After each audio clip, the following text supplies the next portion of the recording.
Hi friends, upcoming promo రివ్యూలోకి వెళ్ళిపోదాం. అమ్మవారు అక్షయకి పవిత్ర స్నానాన్ని చేయిస్తూ ఉంటారు. అలా ఇంకా పసుపు నీళ్ళని అక్షయపై పోసి ఒక పవిత్ర మంత్రాన్ని చదువుతారు అమ్మవారు. వెంటనే అక్షయ రూపురేఖలు మారిపోతాయి. అక్షయ ప్లేస్లోకి ఇంకొక కొత్త అమ్మాయి వచ్చి చేరుతుంది.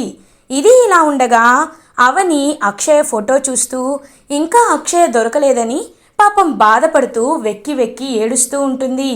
మరొక వైపు వేదవతి వాళ్ళ ఇంటికి పోలీసులు వస్తారు. వేదవతితో, మేడం, మిమ్మల్ని అరెస్ట్ చేస్తున్నాం. వాళ్ళ పాప మిస్ అయ్యారని, అక్షయ మిస్ అవ్వడానికి కారణం మీరేనని కంప్లైంట్ వచ్చింది. అందుకే మిమ్మల్ని అరెస్ట్ చేయాలి అని ఇన్స్పెక్టర్ అంటారు. ఒక్కసారిగా వేదవతి, ప్రసాదరావు ఫ్యామిలీ అందరూ షాక్ అయిపోతారు. కంప్లైంట్ ఇచ్చింది ఎవరు అని అడుగుతారు కృష్ణబాబు.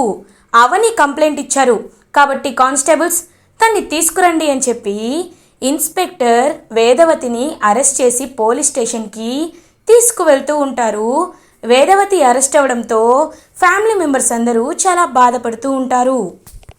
ఫుల్ అప్కమింగ్ రివ్యూ మీకు ముందుగా కావాలి అనుకుంటే మా ఛానల్ని సబ్స్క్రైబ్ చేసుకోండి. Thanks for watching.